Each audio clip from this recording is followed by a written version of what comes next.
I want to first of all just say thank you for coming. Thank you for being here.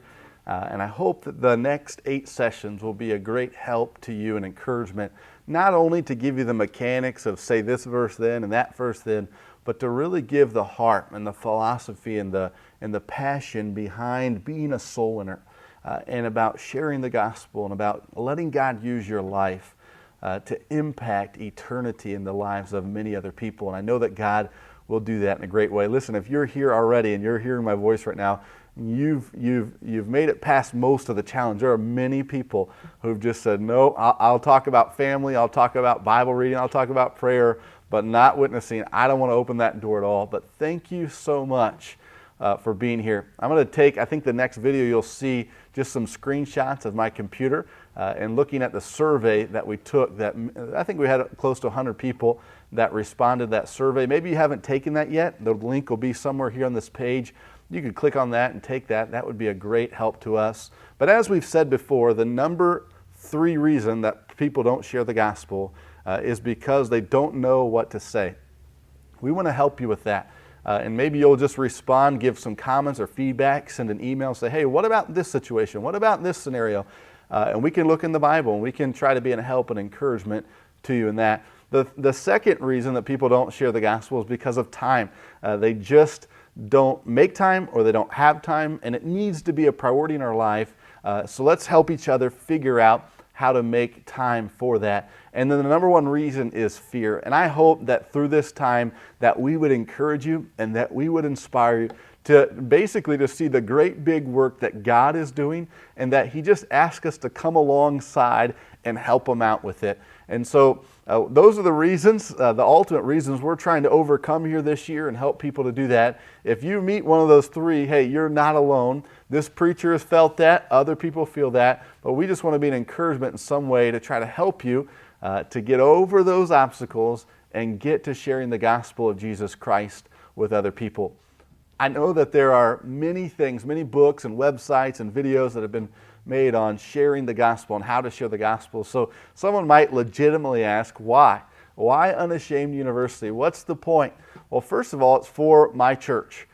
This year, this is something that we're going to be using, not only live and in person, but even the videos that some of our members will use to hear about how to share the gospel, why we're sharing the gospel, and encourage them and train them in doing that. Not only my church, and I hope that it's not just me or 10 other people, but 100 other people in our church sharing the gospel, but also our friends. It's been amazing to me how over the last couple of years, how many times someone has asked my wife or myself, how are you doing that? What are you doing? Can we come watch you and what you do? And I don't say that to be haughty or anything, but it is. That's what happens a lot.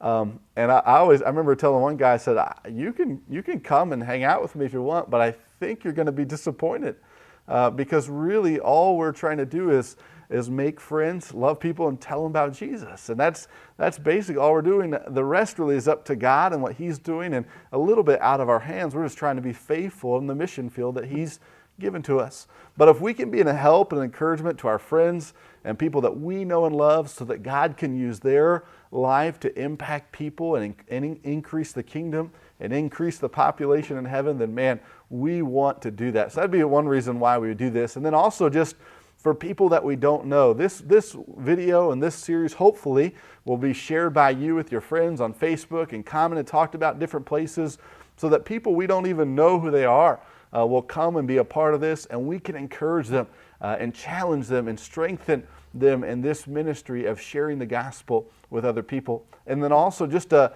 new generation that's coming up and people that don't know Jesus Christ or people who have just been saved, and to prepare that next generation. Paul told Timothy in 2 Timothy chapter 2 and verse 2, "And the things which thou hast heard of me among many witnesses, the same commit thou to faithful men who shall be able to teach others also." And so part of this video is just finding faithful men out there somewhere who will take it upon themselves and pick up this mantle on the next generation of sharing the gospel, realizing that there will always be others also that need the gospel of Jesus Christ. Paul told the church at Rome, "Now I would not have you ignorant, brethren, that ofttimes I purposed to come unto you, but was let hitherto, that I might have some fruit among you also, even as among other Gentiles. He said in verse 14, I am a debtor, both to the Greeks and to the barbarians, both to the wise and to the unwise. So as much as is in me, I am ready to preach the gospel to you that are at Rome also. Paul recognized that he had a great big debt to tell people about Jesus Christ, because someone had told him, someone had brought him to Christ, someone was that faithful example and testimony in his life, and the responsibility that Christ laid upon him, he recognized that, and he was serious about that. In verse 16 he says this, for I am not ashamed of the gospel of Christ, for it is the power of God unto salvation to everyone that believeth, to the Jew first, and also to the Greek. I want you to understand that the most incredible and earth-shattering thing that I'm going to share with you isn't a story or an illustration about how to share the gospel, or maybe the order in which I present truth to people. The most amazing and most earth-shattering thing is the gospel. Paul said it is the power of God unto salvation. And hopefully at the bottom line of all that we're doing here is that more people will share the gospel with more people. That is the most powerful thing. That's where the secret is. If there's any secret sauce in all this, is just sharing the gospel. And so the goal of Unashamed University is, first of all, to normalize the sharing of the gospel. Just to make it normal, so that it wouldn't be this weird, awkward thing that I can never bring up, or I can never get around to, or when I start talking about it, I just get nervous and fumble and weirded out. We don't do that when we talk about our favorite restaurant. We don't do that when we argue with someone about our favorite team, or who's the best this, or who did the best that, or the latest movies that are out. We don't act like that at all. So why would we do that when we're sharing the gospel? I want to encourage you just to be normal about this thing, because most people have this on their mind.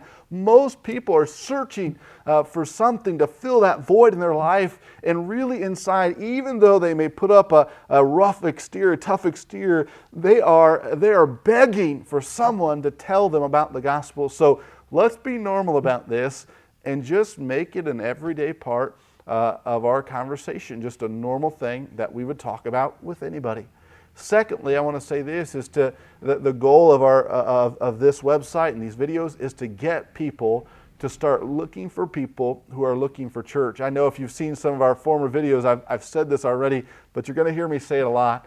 Don't worry about some atheist who hates God. Don't worry about somebody who's involved in a cult and has all these weird things and beliefs, and you're not sure how to combat them with the Bible. Time will come when you'll have opportunity to talk to that person, to study what they're after, what they're going through, and what they're involved in, and you'll be able to articulate. Don't turn away from that opportunity. Don't ignore it, but don't be intimidated by that, because most of the time what you're going to be looking for are people who are looking for a church. Look for people who are looking for a church. And as you go out and pick a street, maybe knock on doors and invite people to church, you're going to find not everybody, but at least one person in that neighborhood who's looking for a church, and they're looking for a Savior. And it's going to be real easy to talk with them about Jesus Christ. It may not be everybody you work with, but somebody you work with is looking for a church. They don't even know why they're looking for a church. I talked to a man this week, and I'll say a little bit more about him in a couple videos, but I began to talk with him, and he's someone I've known for a couple years, but I'd really never had the opportunity to sit down with him and talk to him about the gospel. And we sat down, and I began to talk with him, and he said, my wife and I have been talking about going to church. Man, that's the guy I'm looking for, because there's why is he wanting to come to church? What's drawing him there? And it's God at work in his life, and I don't want to miss that opportunity. So don't look for those hard cases, just look for the easy ones, and be faithful with that, and God will develop you, and God will bring more people across your path who are looking for church if we'll be faithful at looking for them too. I just real quickly want to go over kind of a course overview, kind of tell you what's going to be happening over the next several sessions. First of all, this is the module 1. It's just kind of welcome, a little bit about us, the survey, encouraging you to take that online survey. We're also going to talk about finding fish instead of the fryer. and then following Jesus and letting Him make you a fisher of men. And then just a little bit more maybe about making friends for the gospel. I want to give you some real life stories of things, of people that we've talked to and shared the gospel with over the last couple years that God has saved through just sharing the gospel with them. Module number 2, I'm going to set it up to take questions and answers. And so as the course goes on, maybe right now or maybe a couple weeks from now, you'll say, hey, what about this? Or I ran into this guy today and this happened and that happened. You'll give a question and we'll try to find an answer if we can find one, and we'll put it right in module number 2. And so those may not be fancy videos by any stretch of the imagination. It may just be me with my iPhone, just depending on what time allows for us in responding to those. We'll try to keep that up and respond to them. I'm going to try to get my wife involved in some of that too. And so you'll want to just kind of keep your eye open on module number 2 as we update that. And we'll try to do that throughout the course. Module number 3 will be, why would I witness? And we're going to talk about the mandate, the mission, the mindset, and the motivation for why would I even do this? And hopefully most of us we're here because we're wanting to do this, but maybe you're starting to get cold feet and back out. And I just want to encourage you with a couple things there. And then what I think is the most powerful session or module of them all is module number 4, and that's God's work in my world. And we're going to look at the sovereign drawing of God, the support of the Savior, and then the strength of the Holy Spirit in the life of a gospel witness. And then module number 5, the gospel presentation, part 1, what the gospel is and what the gospel isn't. And then also the 4 questions, and you're in. We'll begin to share with you about, hey, when I meet someone and I ask them about the gospel, how do I get into that? Module 6 will be the second part of that presentation, as we'll really begin sharing the kind of the meat of the gospel, that there's a problem, that there's a punishment, that there's a payment, and that there is a prayer. And then we'll talk a little bit about pulling that net in, okay, and kind of sealing the deal, if we can say it like that, and bringing someone to Jesus Christ. The next module will be on overcoming obstacles, like I'm afraid, I'm busy, I'm ignorant, I don't know what to say, I'm apathetic, but we want to try to just give you a couple of truths, a couple of verses, a couple of thoughts to kind of give you a push out into there. And then the final module is essentials for success, finding accountability, finding a faithful schedule and just doing it faithfully, and then recognizing that there are so many people out there who need Jesus, that they're everywhere. Maybe talk about some different places that we can look for these people, how to make friends, the follow-up procedures, how we follow up with that. And then also, I said final I think before, but this is really the final one, is I want to spend some time just imagining what would happen if more of us would share the gospel, the impact that it could have. I remember the first time I kind of stumbled across this, and it just blew my mind. And so I want to share a couple thoughts with you towards the end of this. But that's just a quick overview of what's going to happen over the next several sessions. Thank you so much for your time. You're doing a great job. I want to encourage you to keep it up. If the next video is available and you have time, go ahead and click on it and look on it. If it's not, it'll be released in just a couple days as we work through the process. This will give you some time maybe to go back and review, pray about some of these things, and begin to put some of these truths and principles, practical things into your life so that God can use you and that you'll develop a bold and gracious witness for Jesus Christ in today's world. Thank you so much.